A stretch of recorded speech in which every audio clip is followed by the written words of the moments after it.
വരാപ്പുഴ പള്ളിയിൽ നിന്ന് കുടിയേറ്റം പറഞ്ഞിട്ട് ആളല്ലേ? അല്ല. ആഹാ. ഞാൻ ശരവണൻ, ഫൈനാൻസ് കമ്പനിന്നാ. ജോസേന്റെ ഒരു 8 ലോറികളുടെ CC മുടങ്ങി കിടക്ക. കച്ചവടത്തിന്റെ തിരക്കിനിടയിൽ മറന്നാണെങ്കിലേ എന്നേക്ക് അതിന്റെ കുടിശ്ശിക തീർക്കാൻ പറ്റുന്ന അറിയാൻ വേണ്ടി വന്നതാ.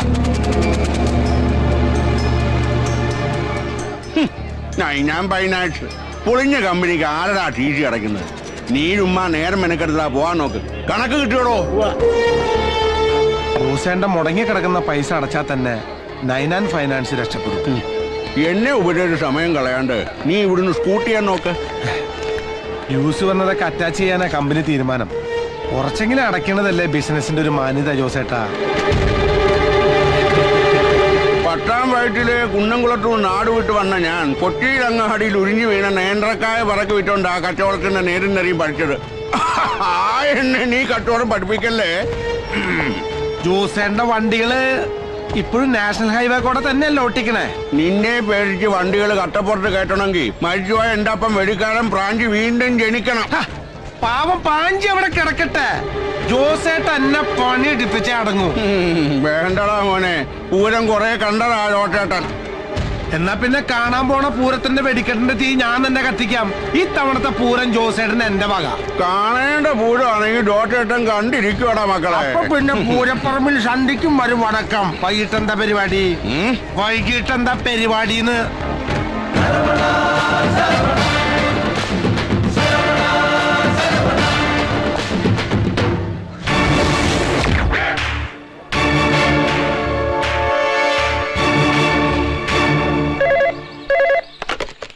Hello, Jose transport corporation. എന്റെ പേര് അറുമുഖൻ. ലോറികൾ ഒഴിവുണ്ടെങ്കിൽ 5-8 ലോഡ് മാങ്ങ ഹൈദരാബാദ് വരെ എത്തിക്കണം. അതിനെന്താ, എത്തിക്കാലോ. ബൈപ്പാസിലെ പേൻ പാർക്കിലോട്ട് വന്നാൽ മതി. അവിടെ വെച്ച് ലോഡ് കയറ്റ മാങ്ങ. ഓക്കെ, ഇപ്പൊ തന്നെ അയച്ചേക്കാം.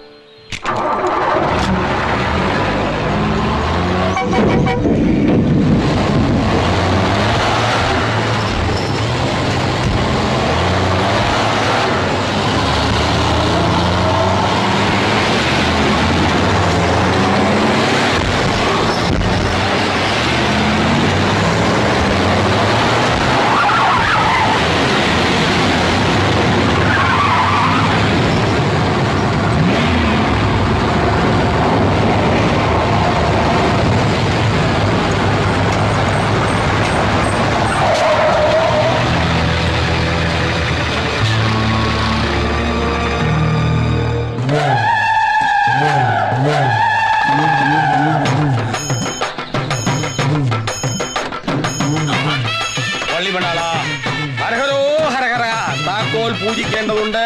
എല്ലാവരും താക്കോൽ താമ്പാളത്തിൽ കൊണ്ടിടുക. പൂജിച്ചു തരാം. നിങ്ങളുടെ മുതലാളിയിലെ വിശ്വാസിയാന്ന് തോന്നുന്നു. അയ്യോ, വിശ്വാസി എന്ന് ഇങ്ങനെ വിശ്വാസമുള്ള ഒരു വിശ്വാസി വേറെ ആരുമില്ല എന്ന് ഞാൻ പറഞ്ഞാൽ നിങ്ങൾ ആരും വിശ്വസിക്കില്ല എന്ന് എനിക്ക് വിശ്വാസമുണ്ട്. ആമാ, നിജന്താ. പൂജയ്ക്ക് അമ്പലത്തിലേക്ക് ഞാൻ പറഞ്ഞോ, കുടിച്ചിട്ടില്ല. അതൊരു പുതിയ സംഭവം അല്ലല്ലോ. താക്കോലും കൊണ്ട് നിങ്ങൾ അമ്പലത്തിൽ പോയി ബുദ്ധിമുട്ടണമെന്നില്ല. സ്വാമിജി നേരെ ഇങ്ങോട്ട് എഴുന്നള്ളൂ. സ്വാമിജി ഇങ്ങോട്ടോ? അയ്യോ, സാക്ഷാൽ ഭഗവാൻ അങ്ങനെയാ. എല്ലാം മായാജാലമല്ലേ. എല്ലാരും ഭക്തിപുരുഷൻ താക്കോൽ താമ്പളത്തിൽ കിടുക. ഹരഹരോ ഹരഹരോ ഹരഹരോ ഹരഹരോ ഹരഹരോ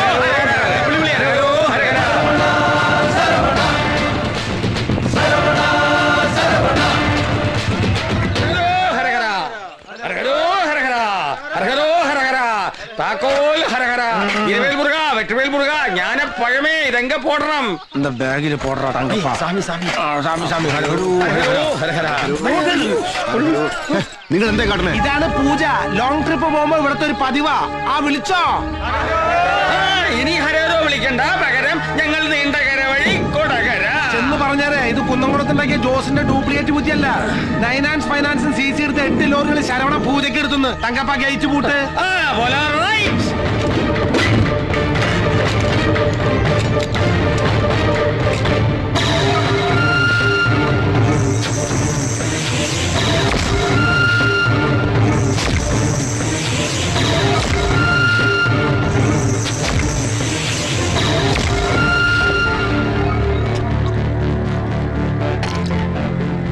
എന്റെ 8 നാഷണൽ പെർമിറ്റുകളാ ആ കള്ള കഴിവേറിമം പിടിച്ചിട്ടിരിക്കുന്നത്.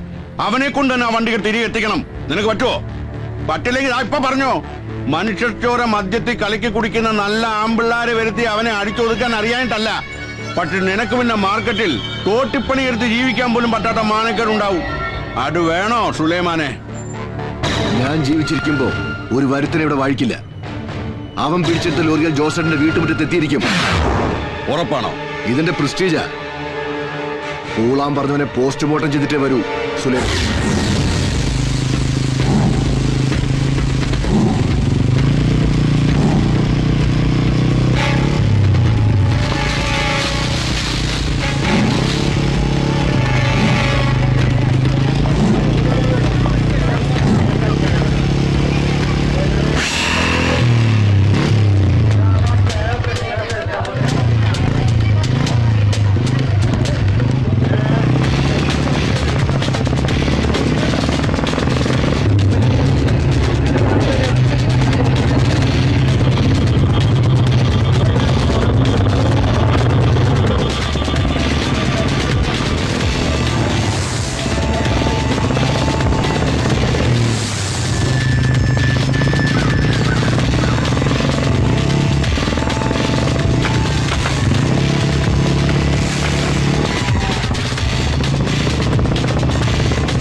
ഒരു മണിക്കൂറിന് വട്ടി പലിശയ്ക്ക് പണം എടുത്തിട്ട് കച്ചവടം നടത്തുന്നവരാ.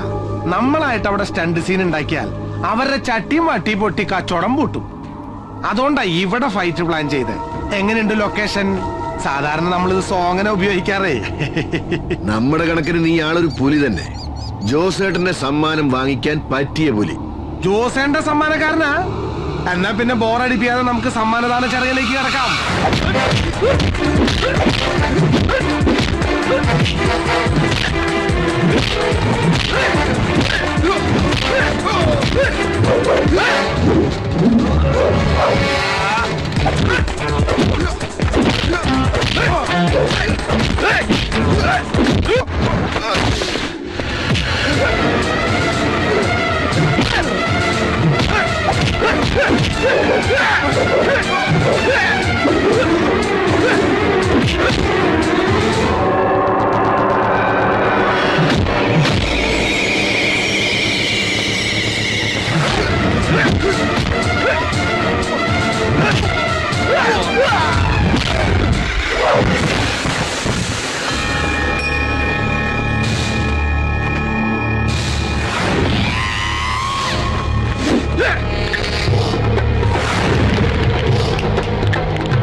നിന്നെ ഞാൻ മാർക്കറ്റിൽ നിന്ന് ഇവിടം വരെ എത്തിച്ചപ്പോ ഇത്രയും പ്രതീക്ഷിച്ചില്ല.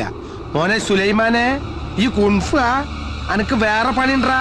ഇത് ചന്തടി കണ്ടോ?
ഞാൻ അപ്പോഴേ പറഞ്ഞ തൃശ്ശൂർ നല്ല ചുണയുള്ള ആമ്പിള്ളാരെ ഇറക്കാന്ന്. നാണം കെട്ട് വന്ന് നിൽക്കുന്നു.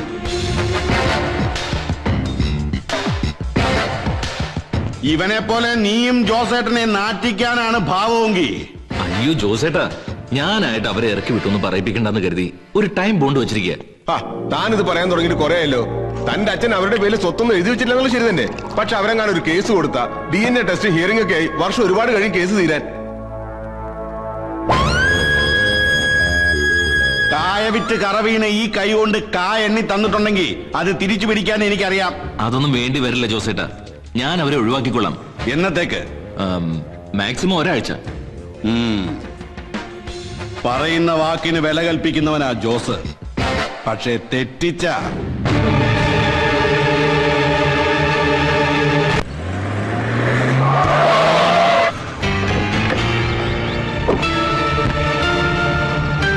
മോന്റെ പെങ്ങന്മാരല്ലേ ഇവര്. അവരിവിടുന്ന് ഇറങ്ങുക പറഞ്ഞ അമ്മയുടെ പാരമ്പര്യം കിട്ടിയിരിക്കുന്നത് കൊണ്ട് തെരുവിലൊന്നും അന്തി ഉറങ്ങേണ്ടി വരില്ല. ആർഭാടത്തോടെ ജീവിക്കാനുള്ള ഭാഗ്യമൊക്കെ ഇവള് സമ്പാദിക്കും. ഇല്ലേടി? ഇനി തോന്നിയ ദിവസം പറഞ്ഞ ആങ്ങളെയാന്നൊന്നും നോക്കില്ല.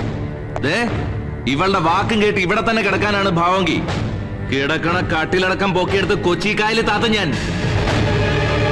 നിന്നെ പോലെ ഉശിരുള്ള അതേ അച്ഛന്റെ മക്കള് തന്നെയാ ഞങ്ങളും. നിന്റെ ഭീഷണിക്ക് മുമ്പിൽ കണ്ണീരോടെ തൊഴുത് കരയാൻ വേറെ പെണ്ണുങ്ങൾ കാണും. ആ കൂട്ടത്തിൽ നീ എന്നെ പിടുത്തണ്ട മോളെ. മാനം മര്യാദയായിട്ട് ഇറങ്ങിപ്പോകാനുള്ള ഒരു ലാസ്റ്റ് ചാൻസ് ഞാൻ തരുന്നു. അതല്ല എതിർക്കാനാണ് ഭാവമെങ്കിൽ ഇനി ഞാൻ വരുന്നത് ഒറ്റയ്ക്കായിരിക്കില്ല, അത് മറക്കണ്ട.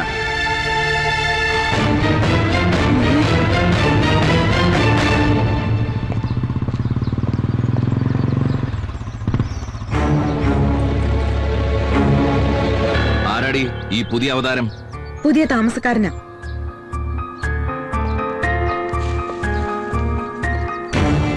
ഏയ്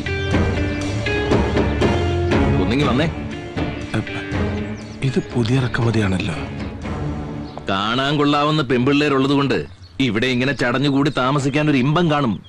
പിന്നെ പറഞ്ഞു വരുമ്പോ എന്റെ പെങ്ങന്മാര് തന്നെ ഇവരും. പക്ഷേ വകുപ്പ് വേറെയാണെന്നേ ഉള്ളൂ. ഇവരെ ഞാൻ ഇവിടെ നിന്ന് ഇറക്കി വിടുകയാണ്. ഒപ്പം നിന്നെയും. ചോദിക്കാതെ എന്റെ വീട്ടിൽ കയറി താമസിച്ച നിന്റെ ധൈര്യം അപാരം തന്നെ. പക്ഷേ ഇനി ഞാൻ ഇവിടെ വരുമ്പോ നിന്നെ ഈ കോമ്പൗണ്ടിൽ കണ്ടുപോരുത്.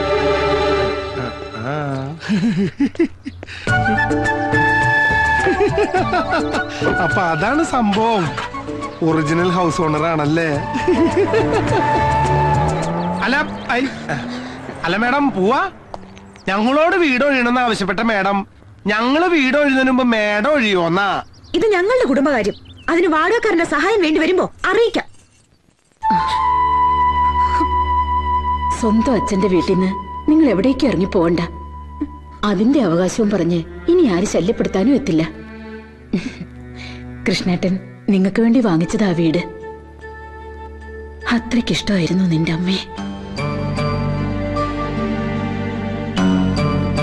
കൃഷ്ണേട്ടനും ഗായത്രിയും തമ്മിൽ കോളേജിൽ തുടങ്ങിയ പ്രണയം വീട്ടുകാരറിഞ്ഞ പ്രശ്നമായപ്പോ കുടുംബസ്വത്ത് അന്യാധീനപ്പെട്ടു പോകുമെന്ന് സംശയിച്ച അമ്മാവൻ എന്നെ ബലമായി കൃഷ്ണേട്ടനെ കൊണ്ട് കല്യാണം കഴിപ്പിക്കുകയായിരുന്നു. ഞങ്ങളുടെ വിവാഹത്തിന് ശേഷവും കൃഷ്ണേട്ടന് നിന്റെ അമ്മയെ മറക്കാൻ കഴിഞ്ഞിരുന്നില്ല. ഒപ്പം ആ ബന്ധവും വളർന്നു. ഒടുവിൽ നീ ജനിച്ചപ്പോ എല്ലാ കാര്യങ്ങളും എന്നോട് തുറന്നു പറഞ്ഞ കൃഷ്ണേട്ടനോട് എനിക്ക് ബഹുമാനമാണ് തോന്നിയത്. സത്യത്തിൽ ഗായത്രിയെ സംരക്ഷിക്കണമെന്ന് ഞാനാണ് ആവശ്യപ്പെട്ടത്. അന്നു മുതൽ മരിക്കുന്ന കാലം വരേക്കും ഗോകുലത്തിലെ എല്ലാ കാര്യങ്ങളും കൃഷ്ണേട്ടൻ എന്നോട് പറയുമായിരുന്നു. കൃഷ്ണേട്ടൻ മരിച്ചതിന് പിന്നാലെ ഗായത്രിയും പോയി. അത്രയ്ക്ക് ഹൃദയബന്ധമായിരുന്നു അവര് തമ്മില്. നിങ്ങൾക്ക് അർഹതപ്പെട്ട ആ വീട് വിൽക്കണമെങ്കിൽ ഞാനും കൂടി വിചാരിക്കണം. അല്ലാതെ ആർക്കും അത് വിൽക്കാനാവില്ല.